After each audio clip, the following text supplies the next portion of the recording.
ETF index mutual funds నేర్చుకుని stock మార్కెట్లో రాణించాలనుకుంటున్నారా? వెంటనే ఈ నెంబర్కి కాల్ చేయండి. నమస్తే, welcome back to Suman TV. ప్రస్తుతం మనతో పాటు ఉన్నారు ఫర్టిలిటీ స్పెషలిస్ట్ రేణుక గారు. నమస్తే మ్యామ్. నమస్తే మేడం, ఇప్పుడు పెళ్లికి ముందు జీన్స్ టెస్ట్ చేయడం అనేది చూస్తున్నాం మనం. అంటే కొంతమంది ఏంటంటే ఆస్తిపాస్తులు చూస్తారు, జాతకాలు చూస్తారు, ఇన్ని ఉంటాయి కదా. కాదు, ఇప్పుడు ఏంటంటే యంగ్స్టర్స్ ఏంటంటే మా జీన్స్ కూడా బాగున్నాయా లేదా, మా పిల్లలు ఎలా పుడతారు, ఆరోగ్యంగా పుట్టాలి, ఏమైనా ప్రాబ్లమ్స్ ఉంటాయా. ఇంకా మనం చూస్తే లోపలికి వెళ్తే మేనరికాలు అంటారు కదా, మేనరికం చేసుకుంటే కూడా పిల్లలు సరిగ్గా పుట్టరు. సో ఒక్కసారి అంటే పెళ్లికి ముందు మళ్ళీ సంతానానికి ముందు కూడా ఒకసారి జీన్స్ టెస్ట్ అనేది ఎంతవరకు కరెక్ట్ అంటారు? మీరు ఆస్తులు అంటున్నారు కదా, ఇప్పుడు సిబిల్ స్కోర్ కూడా చూస్తున్నారు. సో జెనెటిక్ టెస్టింగ్ చేసుకోవటము అనేది ఒక మంచి ఆప్షన్ అనే చెప్పాలి యాక్చువల్గా. ఎస్పెషల్లీ ఎవరైతే మేనరికాలు చేసుకోవాలనుకుంటున్నారో వాళ్ళు మ్యారేజ్కి ముందరే ఈ జెనెటిక్ టెస్టింగ్ చేసుకుంటే చాలా ప్రాబ్లమ్స్ అవాయిడ్ చేయొచ్చు. ఒకవేళ ఈ ప్రాబ్లం వచ్చేది ఉంది అని అనుకుంటే తెలుసుకొని ఆ ప్రాబ్లం రాకుండా ఉండటానికి కావాల్సిన జాగ్రత్తలు కూడా తీసుకోవచ్చు. ఎస్పెషలీ మేనరికాలు చేసుకునే వాళ్ళకి ఏంటి అని అంటే with in the family marriages చేసుకోవడం వల్ల చాలామంది సేమ్ జీన్స్ షేర్ చేసుకుంటారు. సో ఆ షేరింగ్ ప్రాసెస్లో ఏంటంటే ప్రాబ్లమ్స్ కూడా షేర్ అవుతాయి. మనకందరికీ కూడా 2 సెట్స్ ఉంటాయి క్రోమోజోమ్స్ ఎప్పుడైనా కానీ. ఈ 2 సెట్స్లో ఒక జీన్లో ప్రాబ్లం ఉండి, అంటే ఒక సెట్లో ప్రాబ్లం ఉండి ఇంకో సెట్ నార్మల్గా ఉంటే చాలా మటుకు ఆ హెల్త్ ప్రాబ్లం బయటకి రాదు, కానీ వాళ్ళకి ఆ లోపల ఆ ఇష్యూ ఉంటుంది. ఎప్పుడైతే ఆ 2 జీన్స్ ఆ 2 సెట్స్ ప్రాబ్లం ఉంటాయో అప్పుడు ఆ జబ్బు బయటపడడం అనేది, ప్రాబ్లం క్రియేట్ చేయడం అనేది ఉంటుంది. సో ఇలాంటి ప్రాబ్లమ్స్ మేనరికాలు చేసుకునేటప్పుడు ఇద్దరు సేమ్ ఫ్యామిలీకి సంబంధించినవి చేసుకునేటప్పుడు ఒక బిడ్డకి ఈ కపుల్లో అంటే మదర్ సైడ్ నుంచి ఫాదర్ సైడ్ నుంచి 2 అబ్నార్మల్ జీన్స్ వచ్చే ఛాన్సెస్ ఎక్కువ ఉంటాయి. 25% ఛాన్సెస్ ఉంటాయి. సో ఆ బేబీకి ఆ ప్రాబ్లం వచ్చినప్పుడు వాళ్ళు సఫర్ అవుతారనమాట. సో ఇలా మేనరికాలు చేసుకోవాలి అని అనుకున్నప్పుడు మ్యారేజ్కి ముందరే జెనెటిక్ టెస్టింగ్, క్యారియర్ స్క్రీనింగ్ అంటాం దాన్ని, ఎక్స్టెండెడ్ క్యారియర్ స్క్రీనింగ్ అంటారు, హోల్ ఎగ్జోమ్ సీక్వెన్సింగ్ అంటారు, రకరకాల టెస్ట్లు ఉన్నాయి. ఇవి చేసుకుంటే వాళ్ళకి ఏమన్నా అలాంటి షేర్డ్ ప్రాబ్లమ్స్ ఉన్నాయా, ఇద్దరిలో కామన్గా ఉండే జీన్స్, అబ్నార్మల్ జీన్స్ ఏమన్నా ఉన్నాయా అని చెక్ చేసుకొని ఒకవేళ ఉంటే అవి పిల్లలకి రాకుండా ఉండటానికి ఏం జాగ్రత్తలు తీసుకోవాలి, ఏదన్నా ట్రీట్మెంట్స్ తీసుకోవాలా అనేది ముందే డిసైడ్ చేసుకొని అసలు మ్యారేజ్ చేసుకోవచ్చా లేదా అనేది కూడా ఒక డెసిషన్ తీసుకోవచ్చు. కొంతమంది ఆల్రెడీ మేనరికాలు చేసేసుకున్న వాళ్ళు ఉంటారు, ఈ టెస్టింగ్లు చేయించుకొని వాళ్ళు ఉంటారు, వాళ్ళు కూడా ఈ టెస్ట్ చేసుకోవచ్చు. పిల్లలు ప్లాన్ చేసుకునే ముందర ఆల్రెడీ వాళ్ళకి ఏమైనా, ఎస్పెషల్లీ ఫ్యామిలీలో ఎవరికన్నా ఇలా జెనెటిక్గా ప్రాబ్లమ్స్తో పుట్టిన పిల్లలు ఉన్నప్పుడు సో వీళ్ళు కూడా టెస్టులు చేయించుకుంటే ఏమన్నా ప్రాబ్లమ్స్ వచ్చే అవకాశాలు ఉన్నాయా అనేది కూడా వాళ్ళకి ఆ టెస్ట్లో బయటపడుతుంది. వర్స్ట్ సిచ్యువేషన్, ఇంకా ప్రెగ్నెన్సీ కూడా వచ్చేసింది, వాళ్ళు 3rd మంత్లోనో 4th మంత్లోనో ఇలా ప్రాబ్లమ్స్ వచ్చే ఛాన్సెస్ ఉన్నాయని తెలిస్తే అప్పుడు కూడా టెస్ట్ చేసుకోవచ్చు. అప్పుడు ఎలా అంటే ఉమ్మునీరు తీస్తారు, ఉమ్మునీరు తీసి పేరెంట్స్ జీన్స్ తోటి కంపేర్ చేయడమో లేకపోతే ఓన్లీ బేబీకి మాత్రమే టెస్ట్ చేయడమో కూడా చేస్తారు. కానీ మూడిట్లోకి బెస్ట్ ఏంటి అని అంటే మ్యారేజ్కి ముందు చేసుకోవడం. చేసుకొని అన్నీ నార్మల్గా ఉంటే మ్యారేజ్ చేసుకోవచ్చు, లేదు రిస్క్ ఎక్కువగా ఉంది అని అంటే ఆ మ్యారేజ్ని ముందుకు తీసుకెళ్లాలా లేదా అనేది డిసైడ్ చేసుకోవచ్చు. సో ఇదైతే మంచి ఆప్షన్ అనే చెప్పాలి. చాలా జెనెటికల్గా వచ్చే ప్రాబ్లమ్స్ లైక్ థాలసీమియా అని, సికిల్ సెల్ డిసీజ్ అని, స్పైనల్ మస్కులర్ ఎట్రోఫీ అని, ఇవి చాలా డేంజరస్ ప్రాబ్లమ్స్, చాలా పెద్ద పెద్ద ట్రీట్మెంట్స్, చాలా డబ్బుతో కూడుకున్న ప్రాబ్లమ్స్, వాటికి క్యూర్ లేవు. ఇట్లాంటి ప్రాబ్లమ్స్ అవాయిడ్ చేయొచ్చు ఈ జెనెటిక్ టెస్టింగ్ ద్వారా. మామూలుగా పెళ్లికి ముందు మేడం కౌన్సిలింగ్స్ అంటారు కదా, కౌన్సిలింగ్ సెషన్స్ కి వెళ్ళాలి చాలా, ఎందుకంటే వాళ్ళకి ఒక అవగాహన ఉండదు, భయంతో ఉంటారు కొంతమంది, పెళ్లి అంటేనే భయపడుతూ ఉంటారు అంటారు. మరి ఇప్పుడు చూసుకుంటే ఈ జెనెటిక్ టెస్ట్ అనేది మీరు ఇందాక స్టార్టింగ్ లో అన్నారు, ఈ మధ్య కాలం సిబిల్ స్కోర్ కూడా చూస్తున్నారు. పెళ్లి వరకు వెళ్ళి ఇంకా తాళి కట్టే టైంలో సిబిల్ స్కోర్ బాగాలేదని పెళ్లి ఆపేశారు. అంటే ఇలాంటివన్నీ వస్తున్నాయి, బాగా ట్రెండ్ నడుస్తుంది. ఇప్పుడు కొత్తగా ఇదేంటంటే జెన్యూ టెస్ట్ అనేది మీరు చెప్పారు, మేనరికంగా అనేది అంతా కూడా. అంటే ఇలా టెస్టులు చేసుకోవడం అనేది సాధ్యమైన బయట మామూలుగా? అవును, ఇది ఇప్పుడైతే మనకు ఆ ఫెసిలిటీస్ ఉన్నాయి, టెస్ట్ చేసుకోవడానికి చాలా జెనెటిక్ సెంటర్స్ ఉన్నాయి, చాలా రకాల టెస్ట్లు కూడా వచ్చాయి. ఇప్పుడు క్యాన్సర్కి సంబంధించిన టెస్ట్లు కూడా చేయించుకోవచ్చు. ఇప్పుడు ఫ్యామిలీలో క్యాన్సర్స్ ఉన్నాయి, మనకు వస్తుందా లేదా అనేది కూడా ముందే మనం టెస్ట్ చేసుకొని ఆ పర్టికులర్ క్యాన్సర్స్కి సంబంధించింది మనకు ఆ ప్రాబ్లం వచ్చే అవకాశాలు ఉన్నాయా లేదో కూడా చూసుకోవచ్చు. అంత ఇంప్రూవ్ అయింది జెనెటిక్ ఫీల్డ్ అనేది. చాలా ఇంప్రూవ్ అయింది. ఇవన్నీ టెస్ట్లు చేసుకోవడానికి ఇప్పుడైతే చాలా ఈజీగా పాసిబిలిటీస్ అయితే ఉన్నాయి, ఎస్పెషల్లీ హైదరాబాద్లో. పిండం దశలోనే ఉండగానే మనం అక్కడి నుంచి జాగ్రత్తలు తీసుకోవచ్చా?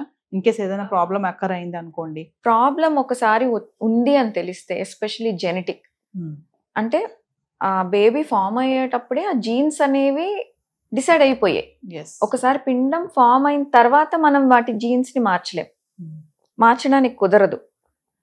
మేబీ ఫర్దర్ గా ఒక 20 years తర్వాత జీన్ థెరపీస్ అనేవి బాగా డెవలప్ అయితే అప్పుడేమన్నా పాసిబుల్ అవుతుందేమో, కానీ ఇప్పుడున్న టెక్నాలజీకి అయితే ఒకసారి ఒక బిడ్డ ఏర్పడిపోయే జీన్స్ డిసైడ్ అయిపోయిన తర్వాత ఎటువంటి జాగ్రత్తలు తీసుకున్నా వాటిని నార్మల్ చేయడానికి కుదరదు.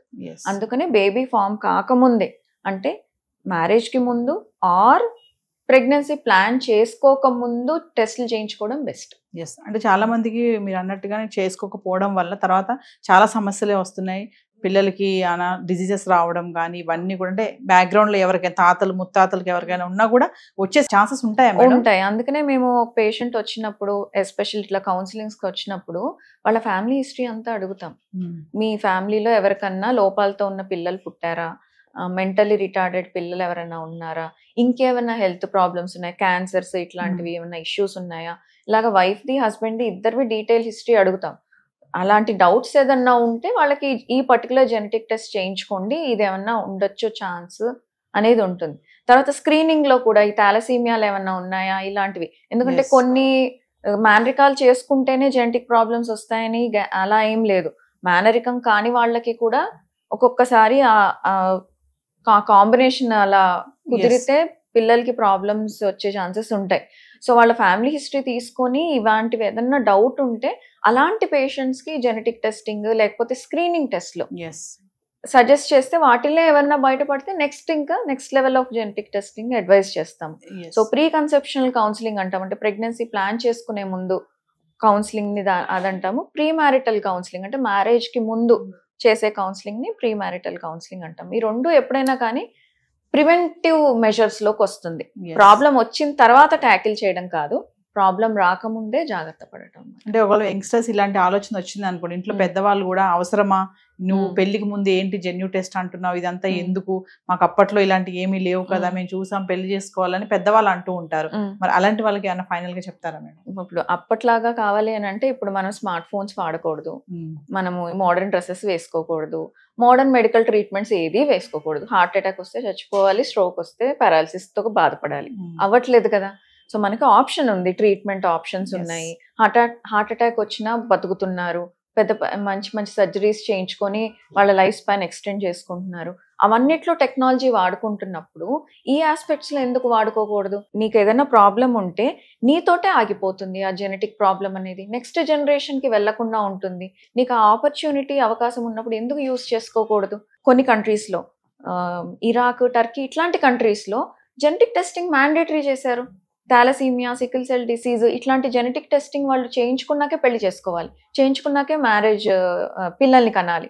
ఆ టెస్ట్ మ్యాండేటరీ చేయటం వల్ల వాళ్ళకి వాళ్ళ పాపులేషన్ లో ఈ జెనెటిక్ కండిషన్స్ అనేది చాలా తగ్గిపోయింది, ఆల్మోస్ట్ 60% తగ్గింది. ఒక జెనెటిక్ ప్రాబ్లం, అంత సఫరింగ్, అంత పెయిన్, అంత ఖర్చుతో కూడుకున్న డిసీజ్ ని నువ్వు ఒక సింపుల్ టెస్ట్ తోటి అవాయిడ్ చేయొచ్చు అని అంటే ఎందుకు చేయించుకోకూడదు? ముందు జనరేషన్స్ తో పోల్చుకుంటే అన్ని పోల్చుకోవాలి.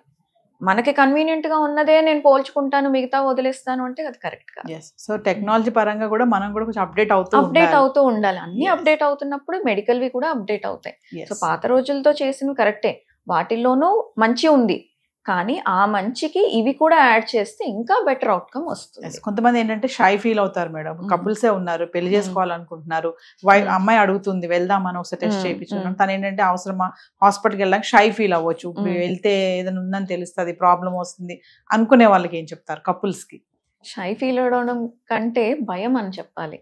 షై కంటే ఏదన్నా బయటపడుతుందేమో, నా వైపు నుంచి ప్రాబ్లం ఉందని తెలిస్తే నేను దానికి ఎలాగా ఆన్సర్ చేయాలి, ఒక రకంగా ఈగో అని చెప్పాలి. అది మ్యారేజ్ కి ముందే అలాంటి మైండ్ సెట్ ఉంటే, వాళ్ళిద్దరి మైండ్ సెట్ మ్యాచ్ కావట్లేదు అని అనుకుంటే ఒక్కసారి రీకన్సిడర్ చేసుకోవాలి. ఎందుకనంటే ఏది చేసినా మన ఫ్యూచర్ కోసం, అని అనుకున్నప్పుడు ఇద్దరు ఒకే పేజ్ లో ఉండాలి, ఒకే రకంగా ఆలోచించిన వాళ్ళే వాళ్ళ ఫ్యూచర్ లో వాళ్ళ మ్యారేజ్ కూడా సక్సెస్ఫుల్ గా వెళ్తుంది. స్టార్టింగ్ లోనే ఇద్దరు డిఫరెంట్ గా ఆలోచిస్తున్నారు అని అంటే మేబీ ఆ మ్యారేజ్ ఎంత ముందుకెళ్తుందో చూసుకోవాలి. సో చేయించుకోవాలి అని ముందు జాగ్రత్తతో ఉన్నప్పుడు చేయించుకుంటేనే బెటర్ నా ఒపీనియన్ ప్రకారం. ఇప్పుడు వస్తున్న సిచ్యువేషన్స్, లైఫ్ స్టైల్ ఇష్యూస్ ఇవన్నీ చూసుకుంటే మనకి ఏదైనా ఒక మెథడ్ ఉంది ఫ్యూచర్లో ఈ ప్రాబ్లం అవాయిడ్ చేసుకోవడానికి, ప్రివెంట్ చేయడానికి అని అంటే దానికి వెళ్ళటమే better. Yes, thank you ma'am.